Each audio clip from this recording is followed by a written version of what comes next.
Well, schools are now banning phones. Well, do you agree or do you disagree? Good morning, good afternoon, and good evening. Welcome to this wonderful podcast where we're going to answer our topic, which is about technology and smartphones. Here I have my wonderful friends who will introduce themselves right now. Yes, hello there. Hi, my name is Steven from grade 9 and from Karas National Academy. Hello, Stephen. My name is Kay, and I come from the same school and grade as Stephen.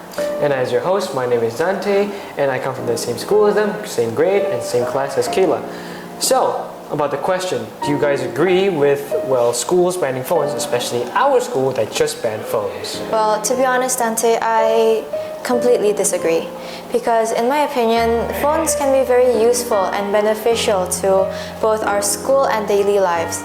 First of all, we can use our phone whenever and wherever we want.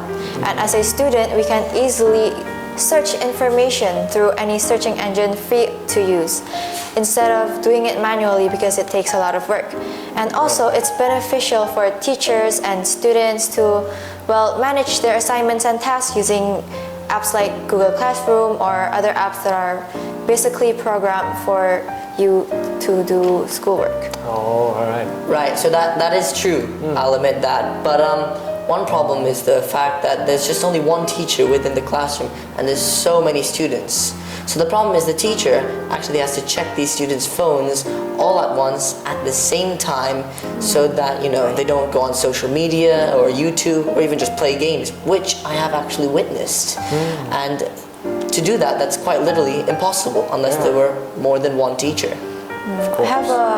I have a solution to that, Steven, but we'll return to that topic later on because, I need to talk about the positives first. In our daily lives, we can contact people with ease, and we can also find new friends, group chats to chat with in social media without having to talk with them in person, because there might be obstacles and boundaries by location, different countries, and different languages. Yeah. So from that, you talk about social media, but the problem with social media is actually the age verification setting, where it tells you need an age verification. Let's say Instagram has to be 13 plus, 13 right? plus. And let's say we're using Instagram and there's a student or kid, any kid in general, that is age 9. Well, to bypass this problem, he can easily just put in he's 13 or even 20 or 30. He can be any age. He can pose as anything, so really. Pretending to not be their age, pretty much. Absolutely. And then another problem is the cyberbullying that occurs within social media,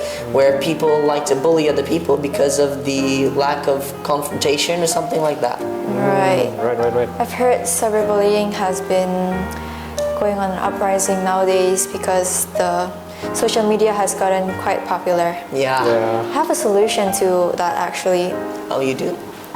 Maybe we can make apps have new policy, like they need to show their identity and identification cards, like take a picture of their idea and then their self, so they know that it's actually you that's making the account and that you're of age, to make sure you're going to communicate with the correct age group and that you're actually allowed to use the app itself.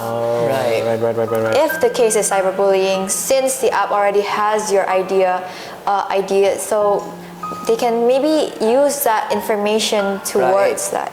So to expose maybe the cyberbully, it can also do that. Right, well that does work, but even so, if they do access social media, the content within the social media is quite bad actually, with explicit content being shown and something I like to call brain rot. Yeah, exactly.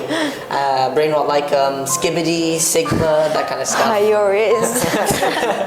I want to ask about brain rot. I don't really know a lot about it. All I know is like what you said, skibbity, sigma, yats, and whatever.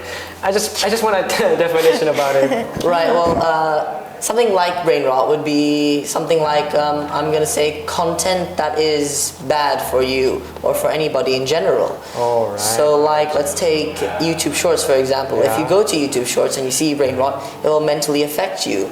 Like, you'll just start to say these kind of words like skibbity, sigma. Weird words. Well, did you say something about eye problems when you look at your phone? I did before I did, yes. All right. So it reminded me of something when you said that. It reminded me of a feature in Apple or iPhone pretty much, there's a safety feature for your eyes. Is Eye there? protection. Like yeah. if you go too close with your phone, it will turn off.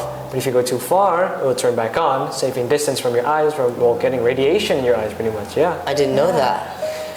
So I want to ask another question, which is not about the phone itself. It's actually still about the phone, just our school pretty much. Right.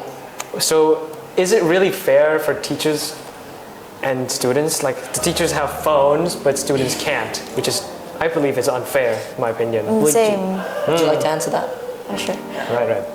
To me, it's also unfair because we students these past few years have grown accustomed to using gadgets because of online school, COVID, and everything. So maybe it's hard for some of us to adapt to this new rule where we cannot use our phones to do assignments and basically bring it to school to help us. Right, but even if we do adapt to it, digital is still much better than manual. Since manual, Right. you have to go through books, pages, and all that. You have to write with your ink, and you have to sharpen, ruler. You have to buy more stuff. But with digital, you just need a phone, and you can easily type and search the information through Google. Right. But isn't it also bad for the environment if you're Chop them chop the trees? Yeah, it is. It is. Yeah, Like it's like destroying the planet, the amount of paper they as well use. as like wasting ink, right? I think that's a contributing factor. Yes. All right. So, in the topic of banning phones, it reminded me of an article I saw about Finland, which is the government banning phones from all their schools. I saw that, yeah. It's actually because the experts within Finland and in general other countries had said that it had negative effects on the kids. A few of the negative effects are it would cause anxiety and a loss of concentration. And this loss of concentration would lead to them wanting to do the work as fast as possible. And then they just want to go onto their apps and play social media and games such as that. Or do you have a solution for it? As Stephen said earlier, maybe we can use our school as an example because our school has a new policy where we can actually bring gadgets to school when asked to. But the condition is that we can only bring gadgets with big screens, so the teachers can still look after us and watch so over like what we're tablets and doing. laptops and- Yeah. So you can't suddenly open Twitter while you're listening to the teacher speak and you're just scrolling Twitter. Yeah. Right, but in general though, you have to see the big picture, which is we don't want the phones to control us. We want to be able to control the phones without addiction and stuff like that. Makes sense. So, there you go. That's the conclusion for everything. So in conclusion, technology is 50-50. It's either good or it's either bad. It's very highly beneficial for students like us who need to study and take notes of it. Thank you guys for watching this podcast. What do you have to say? Thank you, Dante. for this Thank you for interview. yours. Well, thank you very much. And I hope you guys have a good day. God bless you all. Bye, everybody.